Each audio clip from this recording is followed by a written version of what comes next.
मित्रांनो, आपल्या डोंबिवली स्टेशनला अगदी लागूनच आरिफ लॅमोल्ड या प्रकारचं केक शॉपचं दुकान आहे।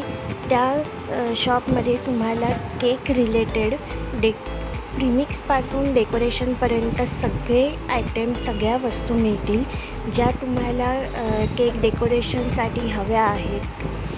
भरपूर काही वस्तू आहेत ज्याची स्टार्टिंग आहे 50 रुपयापासून ते अगदी 200-300 पर्यंत स्वस्त दरामध्ये। तुम्ही बघू शकता की किती व्हरायटी आहे। डेकोरेशनचं पण खूप सामान आहे आणि भांडी जर बघायला गेलात केक मोल्ड, तर तुम्हाला इथे व्हरायटी ऑफ मोल्ड मिळतील वेगवेगळ्या प्रकारचे। सो इथे तुम्ही नक्की जाऊन व्हिजिट करा आणि वेगवेगळ्या प्रकारचं इथे डेकोरेशन आहे, चॉकलेट्स आहेत, खूप काही आहे। सो इथे आल्यावर मला खरंच खूप मस्त वाटलं। तुम्ही सुद्धा नक्की या।